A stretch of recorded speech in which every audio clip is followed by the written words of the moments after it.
Nos llegan imágenes terribles e impresionantes. Van a ver cómo un avión ruso bombardea una población.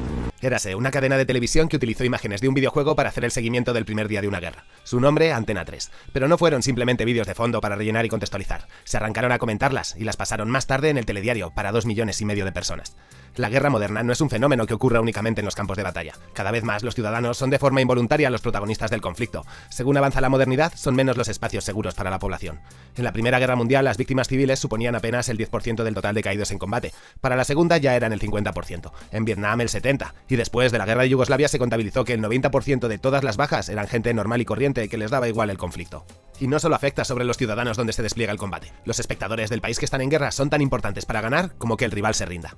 Eso podría explicar las sanciones que desde la OTAN se están imponiendo a Rusia. Quien las va a sufrir principalmente son los ciudadanos. El objetivo con ellas no es tanto hundir la economía rusa, básicamente porque los rusos encontrarán otros mercados donde colocar su energía y sus productos, sino generar una sensación de incomodidad y de rechazo a la guerra que fuerce al gobierno a abandonarla. Los estadounidenses saben bien lo importante que es que tu pueblo apruebe la guerra. Si no, luego vienen las protestas, los movimientos sociales, las peticiones de que las tropas vuelvan y, finalmente, su propia gente puede hacerles perder el combate. En este vídeo voy a repasar cómo los estados han utilizado distintas estrategias para controlar el flujo de información que les llega a sus ciudadanos durante los conflictos armados. En este juego, los medios de comunicación históricamente han tomado un papel relevante. Realmente, el juego empieza a volverse más complicado después de la Segunda Guerra Mundial. La incursión de la televisión en los hogares supone un punto de inflexión. Es un arma de doble filo. Por un lado, permite una comunicación rápida. Por otro, las imágenes pueden dar un mensaje distinto del que narra el periodista. Y eso no ocurría en la época donde la prensa escrita y la radio eran los principales medios.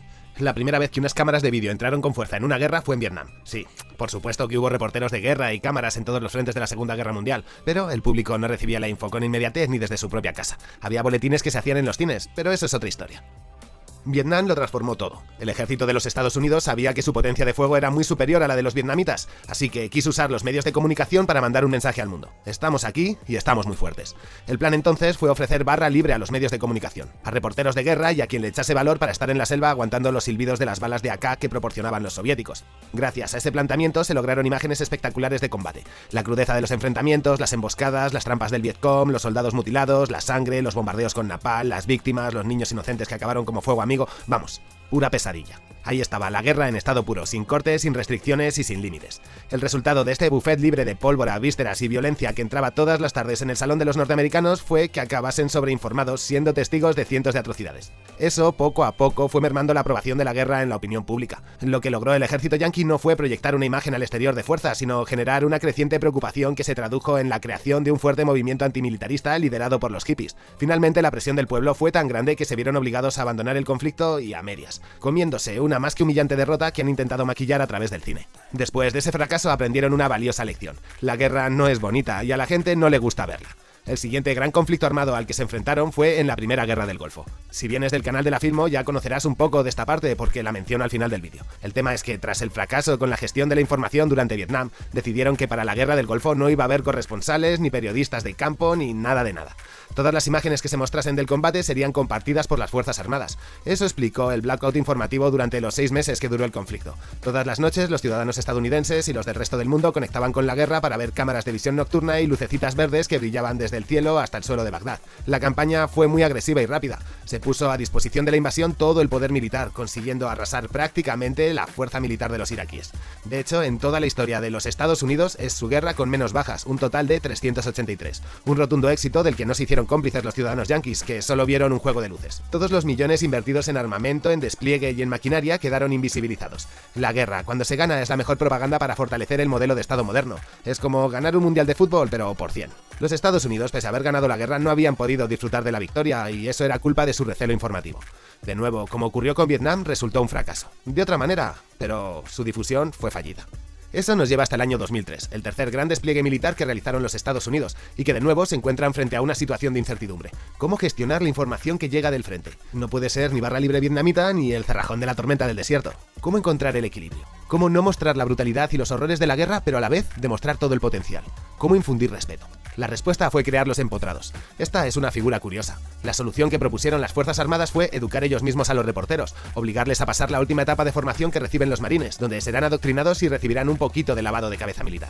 Después los enviaban a la guerra en un escuadrón que no estuviese en primera línea de combate. Así hacían vida con los marines, aprendían sus rutinas, sus juegos, su jerga, empatizaban con ellos, compartían sus penas, sus alegrías y sobre todo, los enemigos.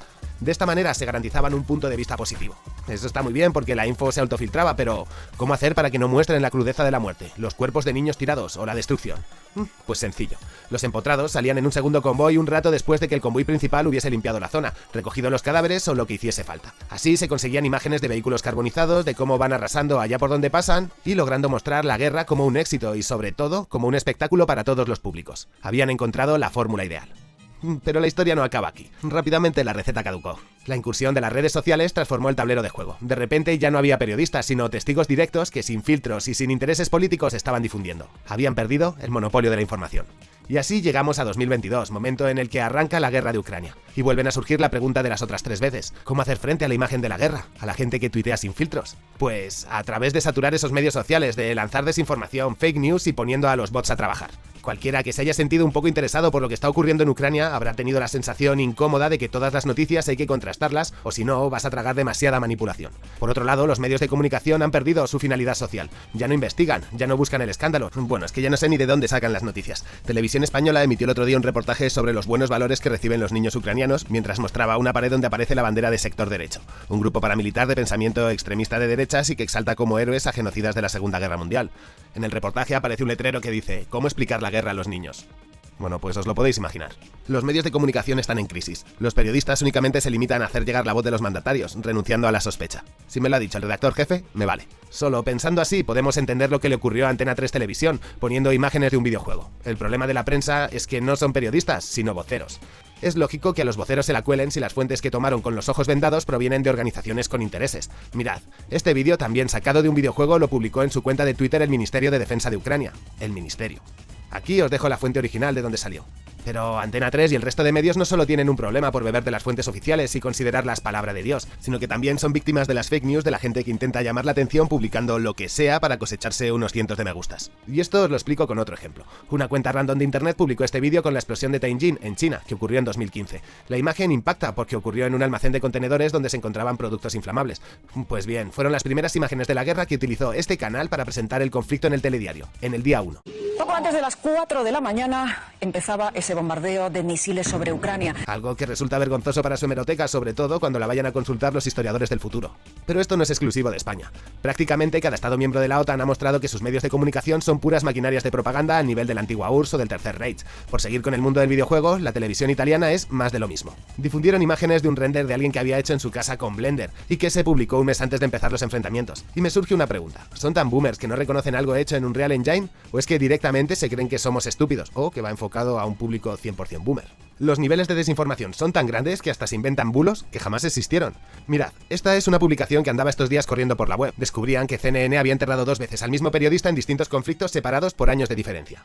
Pues resulta que CNN nunca lanzó ninguna de esas noticias y que la cara que han usado pertenece a un youtuber llamado Jordi Jordan. Supongo que ahora os está explotando la cabeza.